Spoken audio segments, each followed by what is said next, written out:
동서고금을 막론하고 사치와 허영, 인생을 망치고 나라도 망하게 하는 가장 악한 일이다 라고 가르칩니다. 그래서 어떤 사람이든지 사치와 허영하면 다 망합니다. 나라도 망하는데 개인이 어떻게 망하지 않겠어요? 근데 누가 사치하고 허영하느냐? 우리는 흔히 돈 많은 사람이 사치하고 허영할 것이라 생각하는데 그렇지 않아요. 성경을 보면 그렇지 않습니다. 뭐 어떤 사람이 사치하고 허영하느냐? 오늘 그 솔로몬이 말해줘요. 10절 같이 읽어봅시다. 10절 뭐라고 했습니까? 같이 읽습니다. 미련한 자가 사치하는 것이 적당하지 못하거든 하물며 종이 방백을 다스림이랴. 네. 솔로몬 말에 의하면 돈 많은 사람이 사치하는 게 아니고 어리석은 사람, 미련한 사람이 사치한다. 지혜로운 사람은 아무리 돈이 많아도 사치하고 허영하지 않아요. 오히려 자기 분수를 지키고 더 열심히 일해요. 근데 어리석은 사람은 가진 것이 없어도 사치하고 허영합니다. 그래가지고 자기가 있는 척 보이고 싶은 거지. 그게 자기 인생 진짜 망치는 거죠. 왜 어리석은 사람은 없는데도 사치하고 허영하느냐? 돈과 재물을 올바르게 쓸 줄 모르고 돈과 재물의 진정한 목적이 뭔지를 모르는 거죠. 그래서 그저 사치하고 허영하는 것, 돈을 막 써준 것, 이게 돈의 목적인 줄 안다 이거죠. 그러나 지혜로운 사람은 비록 없는 사람이라도 부지런히 성실하게 일합니다. 열심히 배웁니다. 그렇게 해서 지혜롭게 행해가지고 재물을 잘 아껴가지고 점점 더 부유해져요. 그런 어리석은 사람은 일하기는 싫고 놀고는 쉽고 뭔가 있는 척하고는 쉽고 그러다 보니 재물을 다 탕진하는 거죠. 있는 사람도 못 견딥니다. 나중에는 다 잃어버리고 굶주리는 신세가 된다. 그 미련한 자가 사치한다는 것. 그냥 한 사람의 개인의 인생 망치고는 끝나면 그나마 다행이지. 근데 이런 사람이 높은 자리에 올라가게 되면 더 큰일이야. 솔로몬이 그걸 걱정하는 거죠. 한 사람 인생 사치하고 허영하다가 끝났다. 그 사람 인생으로 끝나는데 그런 사람이 높은 자리에 앉아가지고 권세를 부리는 그런 자리가 되면 이거 그 사람이 다스리는 마을이든 나라든 큰 화라.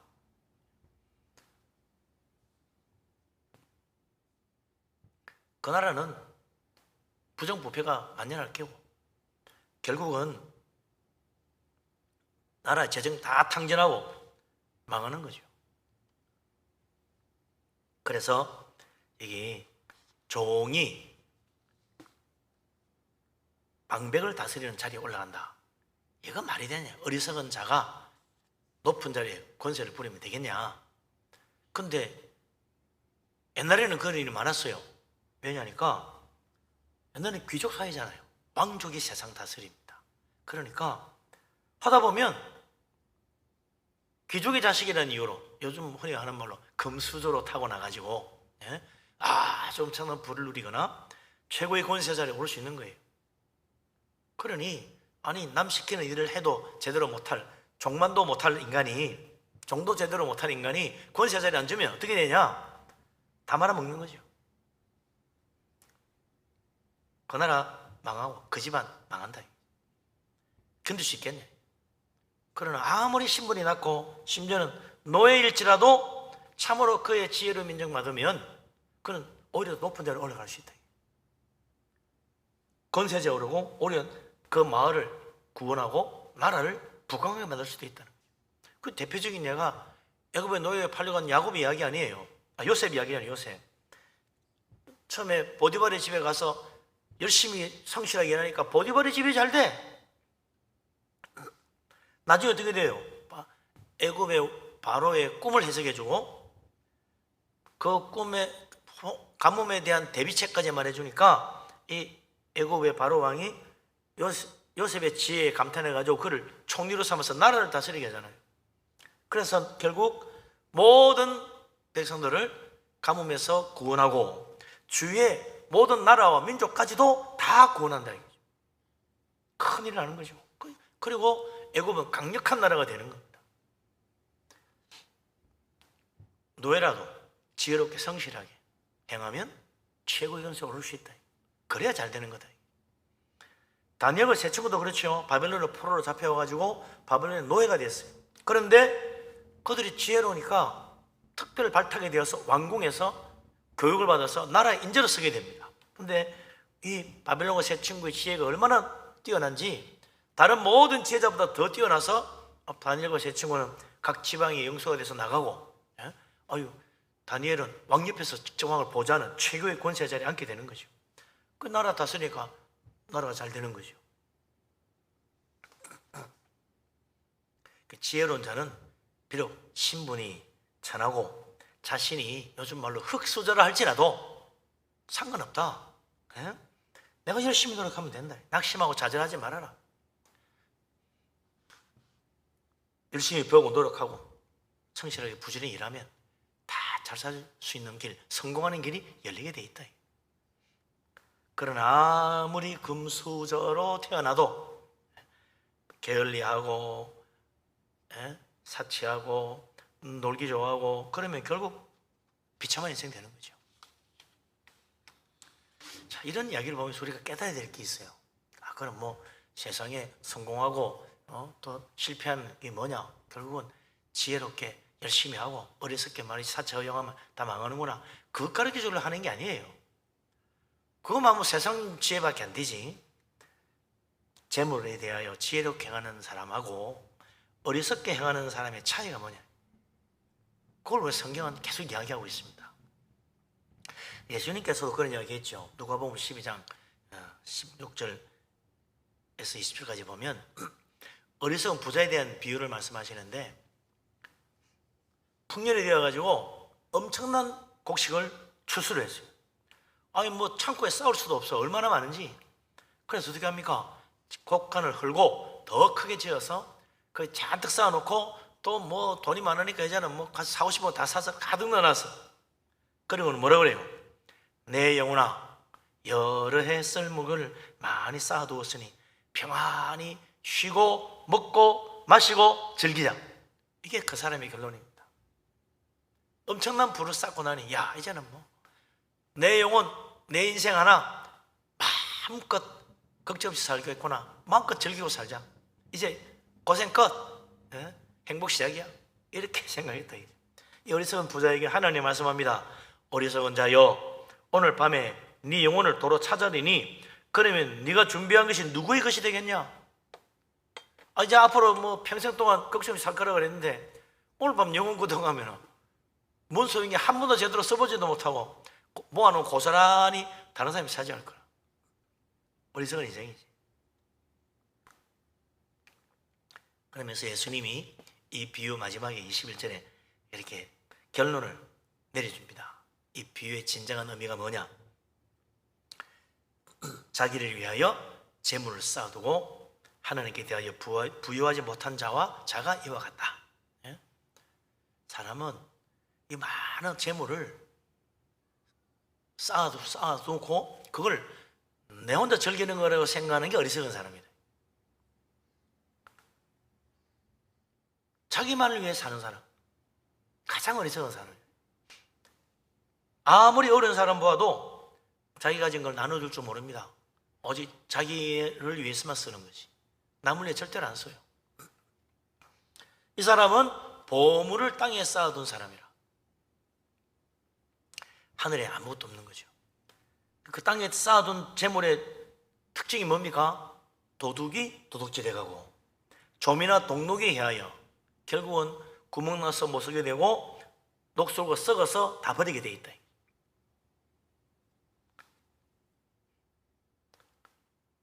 자기도 다 못 쓰고 남에게 주지도 못하고 다 썩어버리는 거죠. 이런 사람은 항상 생각이 어떻게 나는 아직도 부족해. 더 많이 모아야 해. 그러다가 인생 끝나는 겁니다. 불쌍한 인생이죠. 야고보 사도는 야고보서 3장 5장 1절 3절에서 땅에 재물을 쌓는 자들에 대하여 경고했어요. 말세에 무서운 재앙을 당할 것이다. 큰 화를 당할 거라고 그랬어요. 그러나 지혜로운 자는 자기 재물을 남을 위해 베풀어 줄 줄 압니다. 특히 영적인 지혜를 가진 사람은 하늘의 보화를 쌓아요. 자기 재물로 하나님께 영광을 돌릴 줄 알아요. 그래서 지혜로운 자는 하늘에서 상이 있다. 영원한 천국의 문이 열리는 것입니다. 주는 자가 얼마나 복되냐. 예수님 누가복음 10장에 그 유명한 착한 사마리아인 이야기 하잖아요. 어떤 사람이 길 가다 강도 만나가지고 다 빼앗기고 얼마나 맞았는지 그만 다 죽게 됐어. 그때 이 사마리아 사람이 지나가다가 그걸 보고 다가가서 치유해 주잖아요.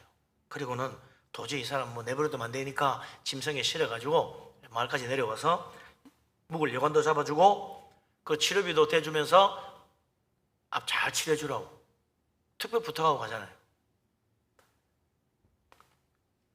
예수님이 이 사람이 자비를 베푼 사람이다. 이웃 사랑하는 하나님 말씀대로 사는 사람이다. 너희도 그렇게 하라 그랬어요. 이 사람 본받으라는 거야.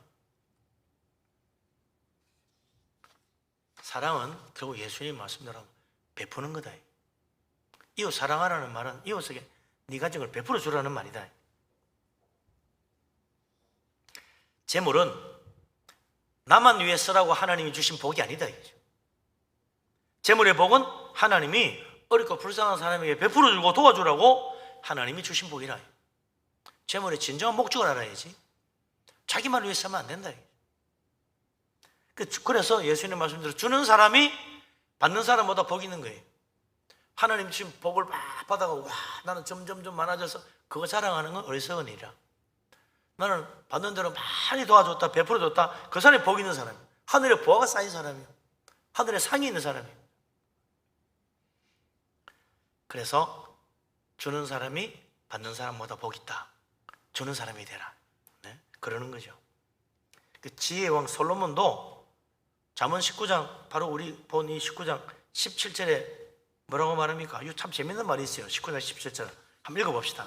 잠언 19장 17절 같이 읽겠습니다.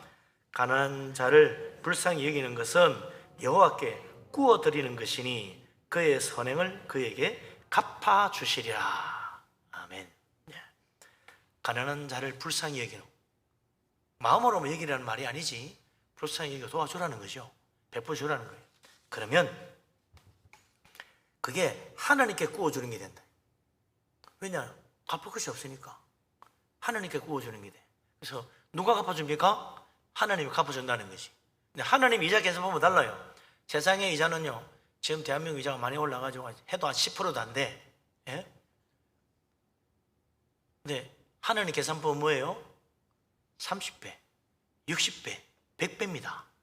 어마어마한 이자예요. 1000%예요. 1000% 최고. 못해도 300%, 3000%, 3만%. 이로 올라가는 거야. 어마어마한 이자를 갚아줍니다.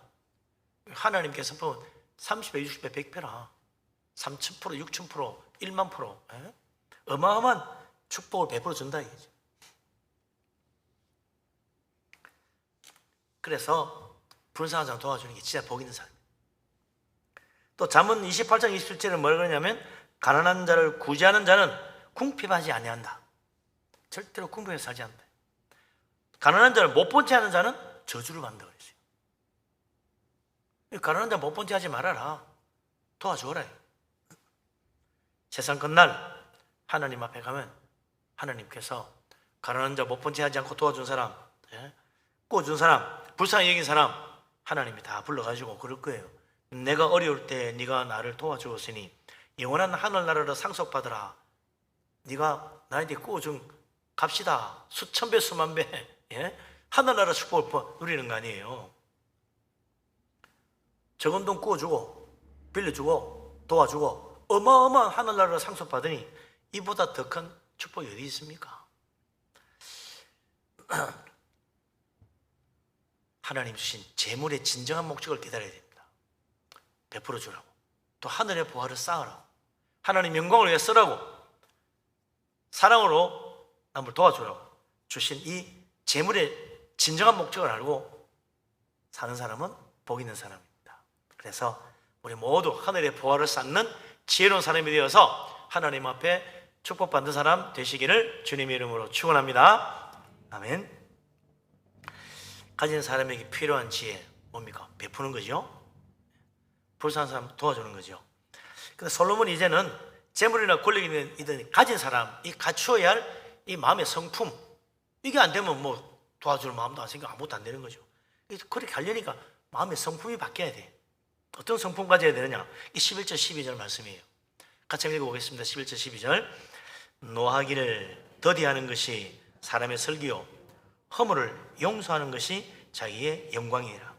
왕의 노함은 사자의 부르짖음 같고 그의 은택은 물 위에 있을 같으니라. 아멘. 가진 사람, 높은 권세에 오른 사람일수록 온유한 마음 가지기가 쉽지가 않아요. 이상하게 그건 많이 가진 사람, 높은 권세에 오른 사람일수록 마음이 좀 이렇게 굳어지기 쉽습니다.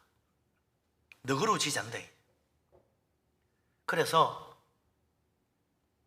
온유한 마음으로 이렇게 감사주기도 좀 어렵고 또 남의 잘못을 용서하기도 어려워요. 솔로몬이 말하기를 노하기를 더디하는 것, 화를 참을 줄 아는 것이 진짜 지혜다. 또 남의 잘못과 허물을 용서하는 것이 남에게 혹시 얕잡아 보이게 만들거나 자기를 혹시 무시하게 만드는 그런 일이 아니다.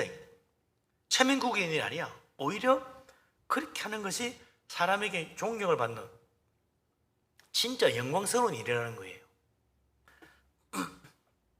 근데 사람들은 되게 남의 실수나 허물을 용서해주면 자기를 얕잡아 보거나 무시할 것 같아가지고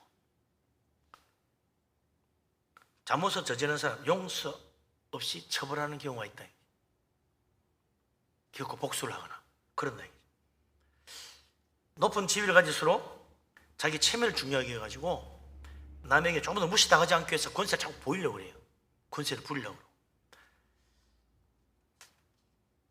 그러면 뭐 그런 사람 옆에 가서 좀 나도 좀 어떻게 출세 좀 해볼까 생각하는 사람 그러면서 가겠습니까? 잘못하면 나도 실수 한번 하면 가차없이 그냥 당할 텐데 아이고 겁나서 못 들어가겠구나 그래야 된다. 다 싫어하는 거죠.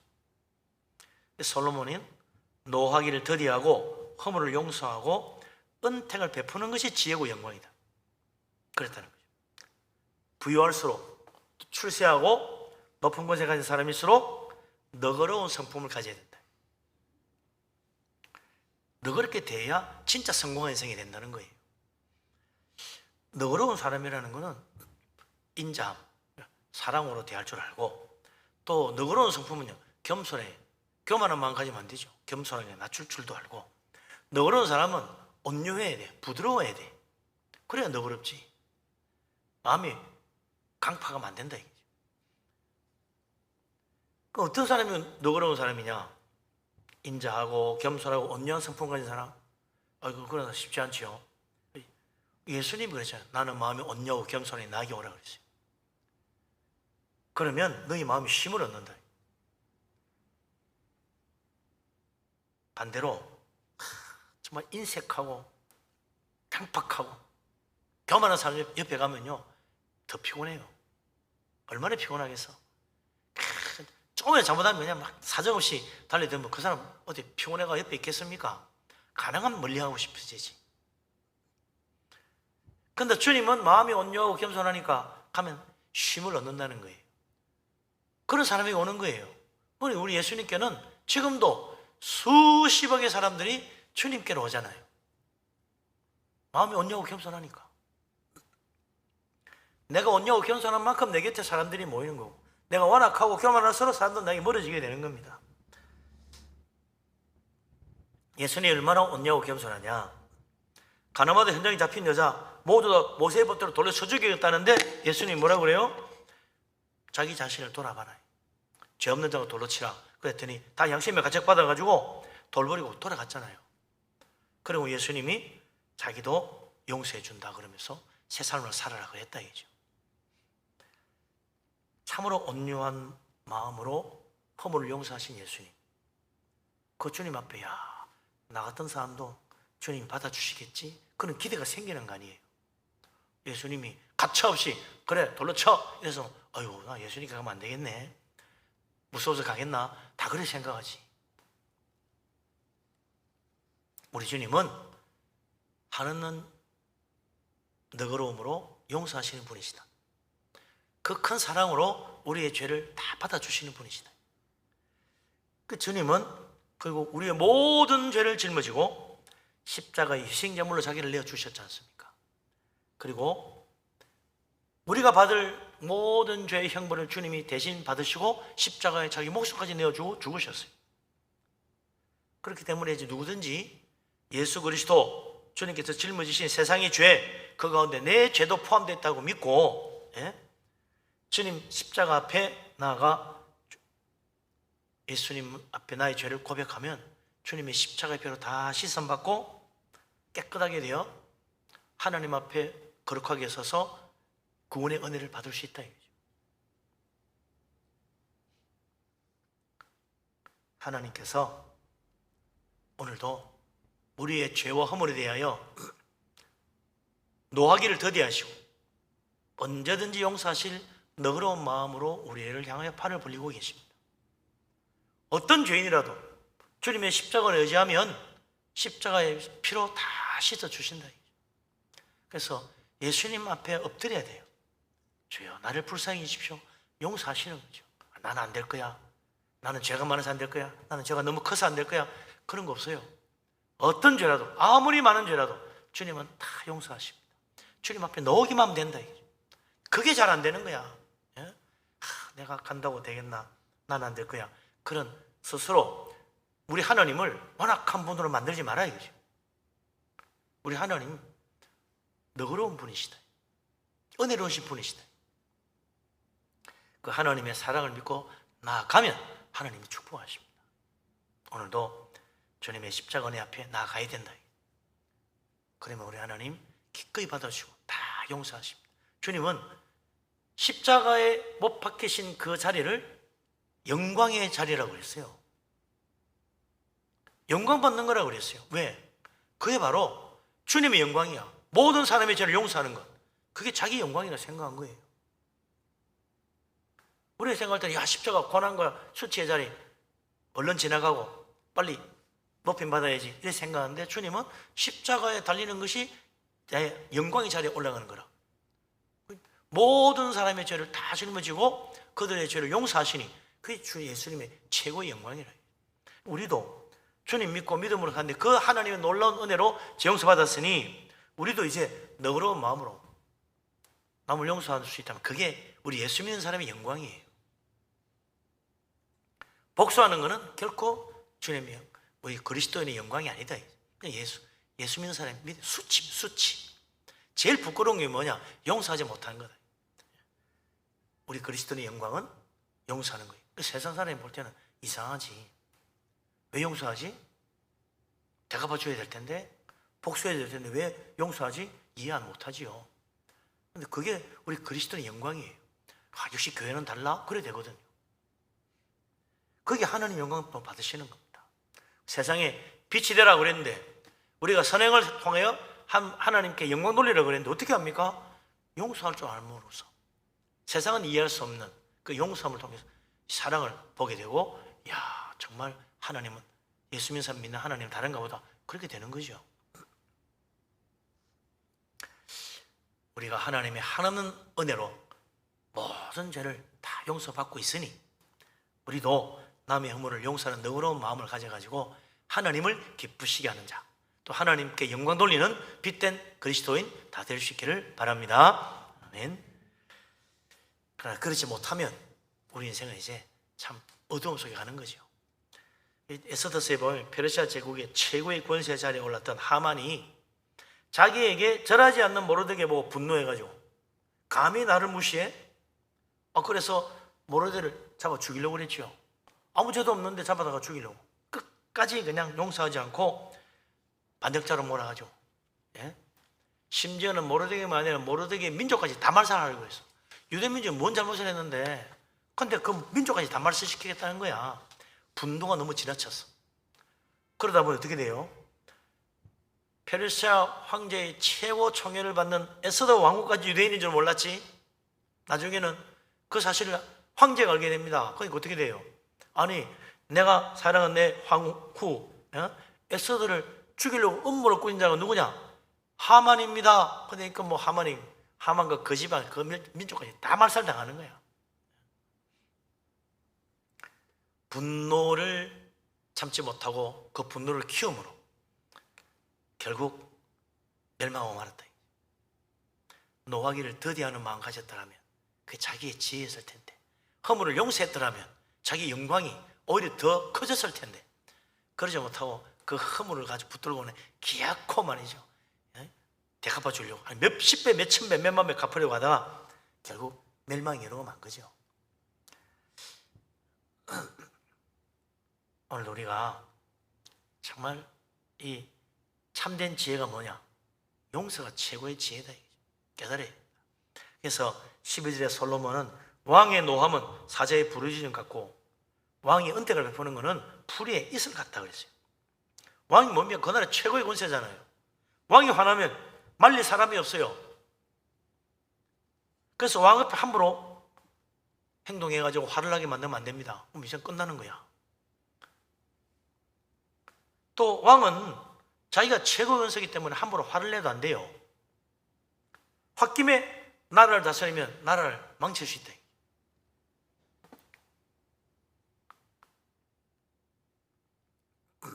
왕의 분노 얼마나 무서운지 사자를 화나게 만드는 것과 같다.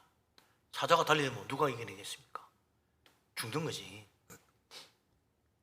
왕을 노하게 하지 말아요. 왕이 은택을 베풀게 해라. 왕이 분노하게 만들지 말고 왕이 은혜를 베풀게 해야 된다. 왕의 은택은 풀의 이슬같이 복되다. 그 시편 113편 3절에 보면요, 헐몬의 이슬이 시온산에 내리는 것은 여호와께서 복을 내리시는 것과 같다 그랬어요. 이슬이 마치 하나님께 복 주시는 것과 같다. 왜냐니까 이슬이 내려야 풀도 자라고 나무도 자라고 하잖아요. 열매도 맺고. 호세아서 14장 5절에 호세아가 뭐라고 하냐면 백합화는 이슬을 먹은 꽃을 핀다. 백합꽃은 백합화는 이슬을 먹은 꽃이 피어요. 또 레바논의 백향 먹은 이슬을 먹고 뿌리가 박히고 크게 자란다는 겁니다. 여호와는 이스라엘에게 이슬과 같아서 하나님의 은혜가 이슬처럼 임하면 이스라엘의 복을 받아 창대하게 되는 거예요. 예수 믿는 사람들은 하나님의 은혜를 받아야 돼요. 그 은혜가 이슬처럼 온다는 거예요. 이슬이 내리는 것처럼, 풀과 나무에 이슬이 내려가지고 풀이 꽃피고 나무가 자라는 것처럼 우리 믿는 사람들은 하나님 은혜를 받아야 돼요. 그래야 참으로 우리가 믿음의 아름다운 열매도 맺고 또 우리 믿음이 자라서 더 가지도 뻗고 더 번성하고 축복받는 거예요. 하나님의 은혜를 받으려면 어떻게 되냐? 그게 중요하죠. 하나님을 분노하게 만들지 말아라. 하나님의 진노하신 가운데 가면 안 된다. 하나님의 은혜를 받는 자가 돼야 된다. 그럼 어떻게 돼요? 하나님의 말씀 거역하고 하나님 불순종하고 그러면 하나님의 진노의 잔을 마실 수밖에 없다. 이스라엘 나라가 왜 멸망합니까? 하나님 택하신 백성 아브라함 자손인데 하나님 약속하시고 하늘의 별처럼 번성하게 만들어준다. 근데 왜 이스라엘 나라 멸망해요? 바빌론의 멸망, 아수르의 멸망. 왜 그렇게 됐어요? 하나님 말씀 거역하고 하나님 말씀 무시하고 우상 숭배하고 그럴 거리 된 거야. 그러나 하나님의 은혜를 받으면 번성하고 축복하는 겁니다. 하나님 은혜 받으려면 어떻게 돼요? 믿음으로 하나님 기쁘시게 해야지. 믿음으로 하나님 말씀 순종하고 하나님 기쁘시게 하는 자가 하나님 은혜를 받는 거예요. 어떻게 하나님 기쁘시게 하나? 믿음 없이는 절대로 하나님 기쁘시게 할 수 없어요. 그래서 믿음으로 살아야 된다. 예배도 믿음으로, 기도도 믿음으로, 선행도 믿음으로, 봉사도 믿음으로 해야지. 믿음 빠져버리면 다 헛된 거라. 하나님은 믿음으로 행하는 사람에게 은혜를 베푸시고 하나님 믿음을 행하는 사람에게 복을 주시고 잘되게 만드시고 하늘의 상도 주신다. 그러나 믿음에 빠지면 결국 뭐가 됩니까? 내 자랑이 되는 거예요. 내가 영광 받는 거예요. 그래서 믿음 없이 하는 사람들은 사람의 칭찬에 예민해집니다. 사람이 칭찬해주면 기분도 열심히 하고, 사람이 영감하게 하면 나 다시는 기분 나빠서 안 해. 그렇게 되고 만다 이거죠. 그럼 믿음으로 하나님 바라보고 하지 않았기 때문에 그런 거예요. 그 사람은 상이 없지. 하나님 앞에 은혜가 이슬처럼 내리는 사람, 복 있는 사람입니다. 그래서 우리가 정말 믿음으로 주님의 사랑을 따라 우리 하나님 말씀에 순종하여 하나님 기쁘시게 하고 하나님의 크신 은혜를 받아가지고 정말 축복받는 사람, 범사가 잘 되는 사람, 하늘의 상급을 받고 하늘의 보화가 가득하여 주님 앞 영광 돌리는 복된 우리 모두가 될 수 있기를 주의 이름으로 축원합니다. 아멘.